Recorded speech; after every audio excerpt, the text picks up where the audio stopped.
এখানে আজকে এখানে আসার মূল উদ্দেশ্য হলো রিয়াং কমিউনিটির মধ্যে যারা ইন্টেলেকচুয়ালস, যারা জনপ্রতিনিধি, অনেকে এমএলএ, এমডিসি বা অন্যান্য রিপ্রেজেন্টেটিভ এবং এনজিওদের অনেক প্রতিনিধি এবং বহু শিক্ষাবিদ, অনেক টিসিএস অফিসার রয়েছেন, অন্যান্য পুলিশ অফিসার রয়েছেন, অন্যান্য সিভিল অ্যাডমিনিস্ট্রেশন অফিসাররা রয়েছেন। তারা আজকে এখানে এটা হলো টিএফডিসি অফিসার কোয়ার্টারে একটা সম্মেলনের ডাক দিয়েছেন এবং এটা মিটিংয়ে ডাক দিয়েছেন প্রমোদ রিয়াং। ওনাকে একটা বিশেষজ্ঞ কমিটি, রাজ্য সরকার একটা কমিটি করেছে, বিশেষজ্ঞ কমিটি, যে রিয়াং ভাষা যেটা কব্রু এক্সপার্ট কমিটি, সেটাকে কিভাবে ইমপ্লিমেন্টেশন করা যায় এই জন্য একটা কমিটি করে দিয়েছে।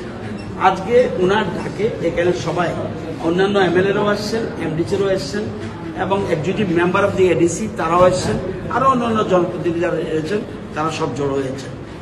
আমরা মনে রাখতে হবে এরা ভাষাটাকে স্বীকৃতি চায়, কব্রু ভাষার স্বীকৃতি।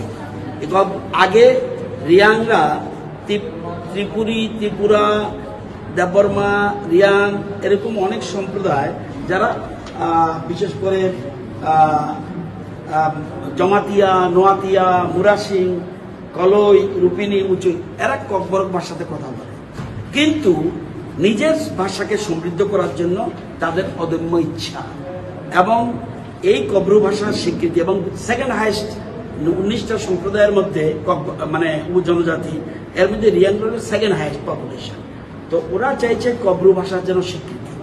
আমাদের সরকারও প্রত্যেক ভাষা যেন হারিয়ে না যায়, তাকে সমৃদ্ধ করার জন্য, বিকাশের জন্য আমরা চেষ্টা করি।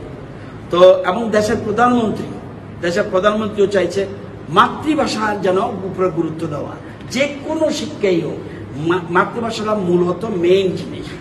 তো আমরা বিভিন্ন রকম ভাষাকেও আমরা ত্রিপুরাতে গুরুত্ব দিচ্ছি। আমাদের আগেকার মুখ্যমন্ত্রী বিপ্লব কুমার দেব, বর্তমান মুখ্যমন্ত্রী ডক্টর মানিক শাহ, সবাই চাইছে কোনো ভাষা যাতে হারিয়ে না যায়।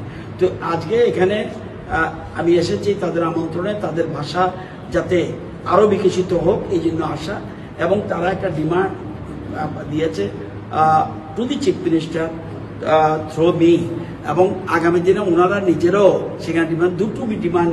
1 নম্বর রিকগনিশন অফ কব্রু ভাষা, সেকেন্ড ইজ হজাগিরি যে ফেস্টিভ্যাল, এটা world famous now, not in India, not in Tripura, world famous. সেই হজাগিরি ফেস্টিভ্যাল, এই টিমকে নিয়ে আমার মনে আছে শান্তিবাজারের একটা টিমকে নিয়ে আমি রাশিয়া গিয়েছিলাম 1989-এ। সেখানে গিয়েছিলাম ভারত উৎসবে যোগদান করার জন্য। তো হজাগিরি ড্যান্স শুধুমাত্র ত্রিপুরা বা দেশের মধ্যে নয়, সারা পৃথিবীতে জনপ্রিয়।